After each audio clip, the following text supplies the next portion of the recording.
In Cthulhu mythology, there's an evil deity resembling an octopus. While its body lies deep within the ocean, its spirit has the power to infiltrate human dream. This concept is a lot like our traditional spirits, ghosts that destroy people in their sleep. Hello friends, today's story centers around a terrifying monster or incubus resembling an octopus that hijacks human bodies. Without further ado, let's dive into this new 2023 horror movie titled Suitable Flesh, also known to some as fresh meat. At the very beginning of the story, we see a gruesome corpse in the morgue, completely unrecognizable. Dr. Danny and the forensic expert shudder at the sight because the killer murdered the man in a brutal fashion. Danny then rushes to the psychiatric ward to uncover the truth because the accused murderer is none other than Danny's best friend, Elizabeth, or Beth. As soon as she sees Danny, Beth begs frantically with wide eyes that the corpse must be burned immediately and its brain completely crushed. Otherwise, everything will be over. Danny doesn't understand anything, so she clears the room to speak with Beth alone. The story actually begins a few days earlier. Beth was working at her psychiatry clinic. After bidding farewell to her last patient, there's suddenly a loud knocking at the door. As soon as she opens it, a young man bursts inside. The boy didn't have an appointment, so Beth initially wanted to turn him away. However, there was so much fear in the boy's eyes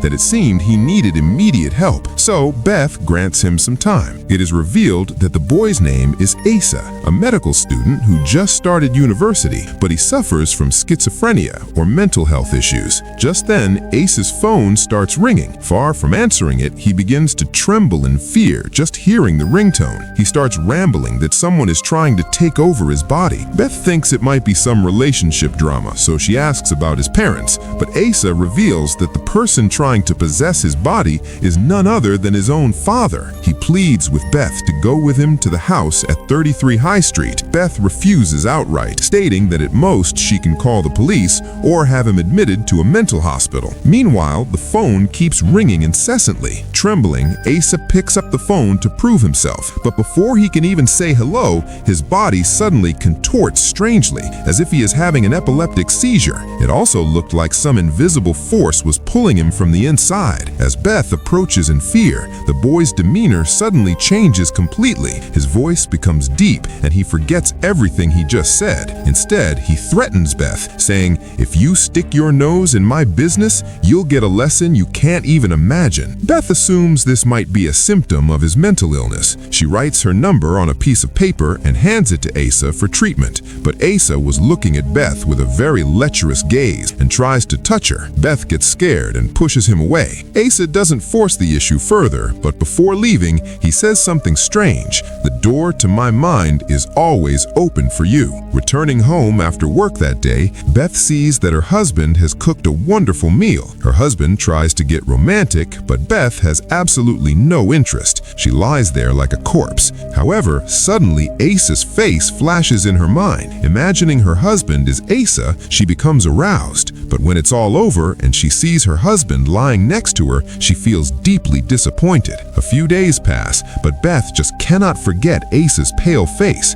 Even as an experienced doctor, she doesn't know why she feels such an attraction toward a boy 30 years her junior. In a sort of trance, she drives straight to that house at 33 High Street. When she rings the bell, no one answers, so she walks right inside. After searching the whole house, Asa is nowhere to be found. She only sees an old man sleeping in the study room. As Beth tiptoes closer, the old man suddenly opens his eyes, startling her. This old man is Asa's father. He has heart disease, cancer, and even paralyzed, meaning he won't live much longer. Beth notices an old book on the table. When she politely asks about the book, the old man gets angry and snaps, "Mind your own business." Then Beth says she has come to help Asa because Asa is missing. But surprisingly, the old man has no concern whatsoever about the news of his only son being missing. Instead, he looks looks at Beth in a very lewd way and places his hand on hers. When Beth gets angry and threatens to call the police,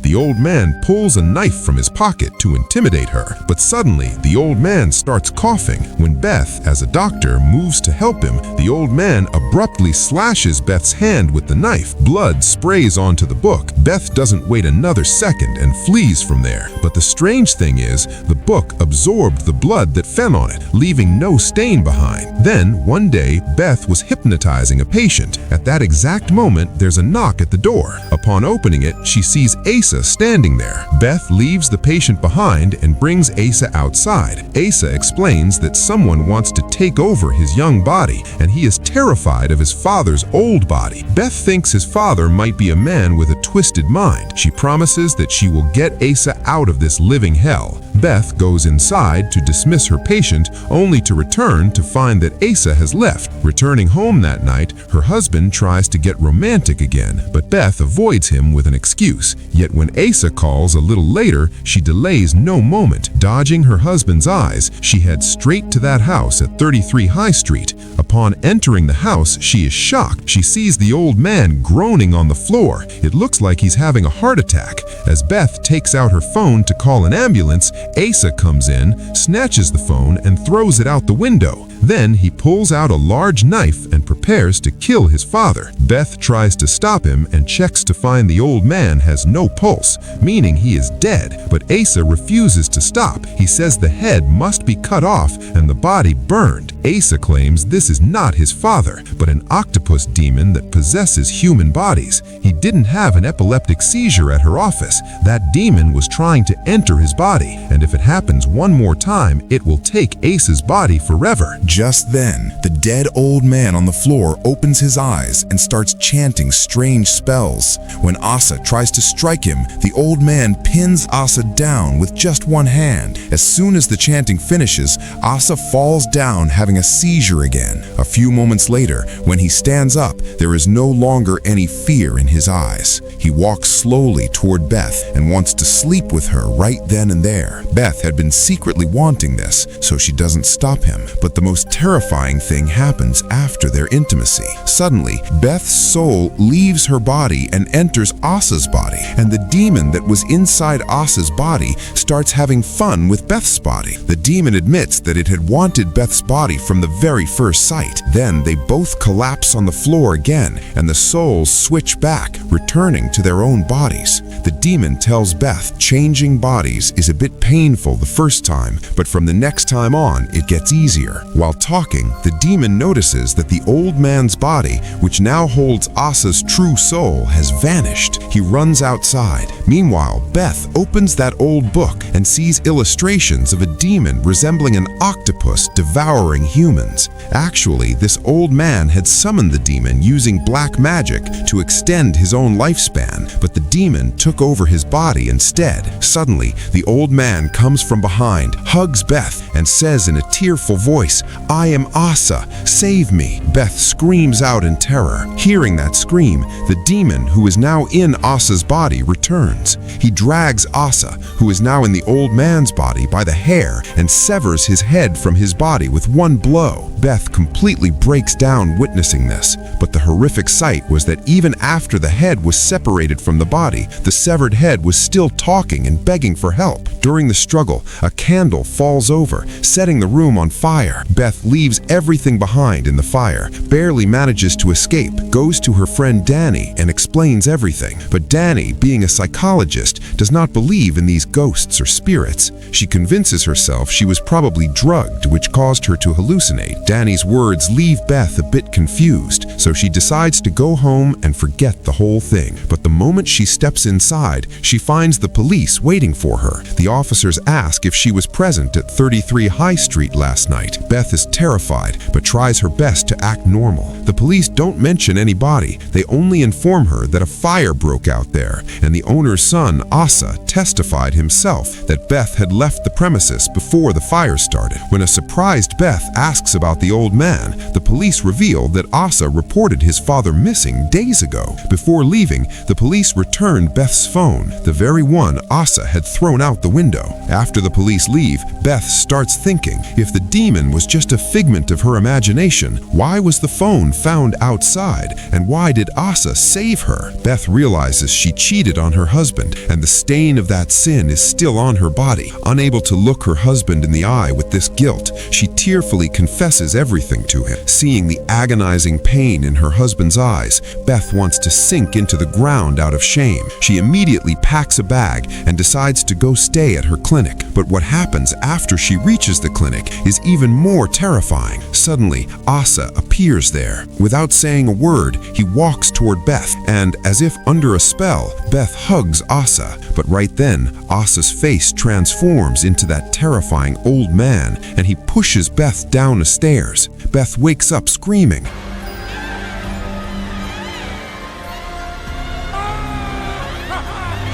Thankfully, it was just a nightmare, but after this dream, Beth vows to cut all ties with Asa and return to fix her marriage. The next morning, while waiting for her husband after freshening up, Asa calls again. Beth screams, asking, "Why did you drug me?" But no answer comes from the other side. Only that terrifying, low-pitched chanting is heard. Immediately, Beth's soul is ejected from her body again. The demon takes over Beth's body, stands before the mirror, and laughs diabolically at his new form. Meanwhile, the real Beth's soul enters Asa's body, which is now trapped in the filthy basement of 33 High Street. Upon regaining consciousness, Beth realizes she is stuck in Asa's body again. Looking to the side, she sees the old man's rotting corpse, the stench nearly suffocating her. Beth understands this is the second time it has happened, and if it happens once more, she will lose her body forever. Beth, now in Asa's body, realizes her only hope is the mobile phone lying nearby. She quickly calls her friend Danny and lies, saying Beth is in serious danger. Come to the basement of 33 High Street right now. Meanwhile, the demon, now in Beth's body, originally wanted to kill her husband, but seeing the husband's love, the demon changes his mind. Instead, it starts treating the husband in a vile and abusive manner, which is not the behavior of a sane person. Just then, Danny arrives at the basement. Danny sees Asa standing there, which is actually Beth. When Beth claims to be the real Beth, Danny thinks the boy has gone crazy. But then Beth starts reciting secret childhood phrases and codes that no one on earth knows except Danny and Beth. Come rain or storm, we stand as one. Danny is torn after hearing this. Just then, the time for the body swap runs out. Beth feels her soul leaving her body again, and she loses consciousness. In an instant, the demon returns to Asa's body. The demon cunningly tells Danny, "Oh, I was just playing a role-playing game with Beth. I called you just to scare you a little." Danny gets furious hearing this. She thinks Beth betrayed Danny and shared their secrets with this boy. Grumbling in anger, Danny leaves. A while later, when Beth returns to her own body, she realizes the heinous things the demon did to her husband. She cannot look her husband out of shame and disgust. She decides that even if she has to die, she won't let her husband be part of this demon's game. Beth writes a suicide note and decides to jump from the clinic roof to end her life. But right then, the demon in Asa's body appears. The demon knows that if Beth dies before the third swap, he will be trapped in Asa's mortal body forever.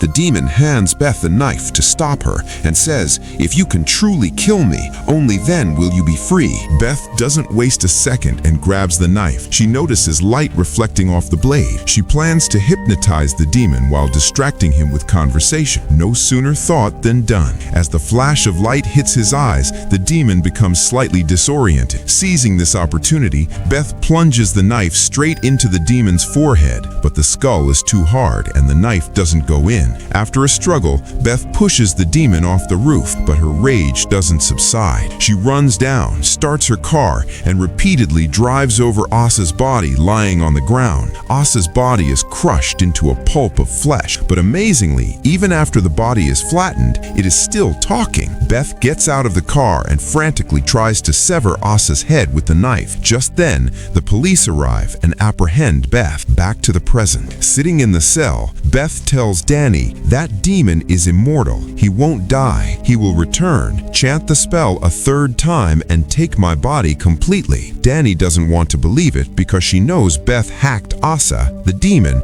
into pieces. But to honor her friend's last wish, Danny goes to the morgue to completely destroy Asa's brain. But before she can reach it, it's too late. Asa's gruesome corpse in the morgue suddenly opens its eyes and starts chanting. The forensic doctor there wets his pants in fear. Meanwhile, in the psychiatric ward, the imprisoned Beth, who is actually now the demon, suddenly starts behaving strangely. She looks at Danny with a very lewd gaze and tries to touch her. Danny pushes her away and asks for her name, but she cannot answer. Danny becomes certain that Beth is not in this body, it's someone else. When Danny rushes back toward the morgue, she sees Asa's crushed corpse crawling across the floor, saying, "I am Beth, please kill me, set me free." Danny then realizes her friend is actually trapped inside that rotting, mangled corpse, while the demon is sitting inside the beautiful body of Beth. Blinded by rage, Danny returns to the ward. She vows not to spare this demon,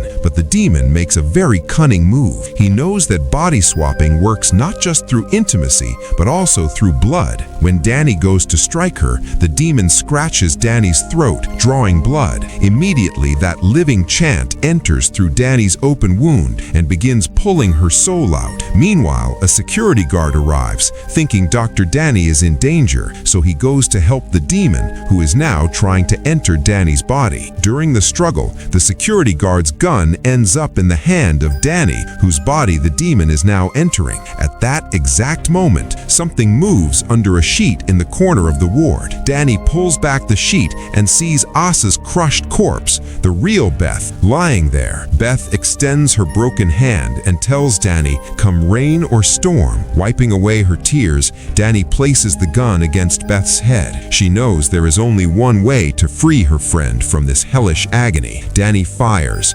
blowing Beth's brains out. This terrifies the demon, because if the brain is destroyed, he can never return to that body. So he quickly chants the spell for the second time and finalizes the attempt to leave Beth's body and enter Danny's. But by then, the police and doctors rush in and separate them. But alas, it is too late. The demon has successfully swapped bodies. In the final scene, we see Danny, who is now actually the demon, walking away perfectly healthy. And inside Beth's body, Danny's soul is now trapped. Everyone thinks she is insane and locks her in a mental asylum forever. She screams, but no one believes her. The demon, now in Danny's form, heads out into the world to commit new sins. The movie ends with Lovecraft's explanation of the octopus. The octopus is a creature whose DNA matches no other creature on this earth, as if they are aliens. If they lived as long as humans, perhaps they would rule the world. And this movie showed us just how terrifying it could be if such an entity truly took over human intelligence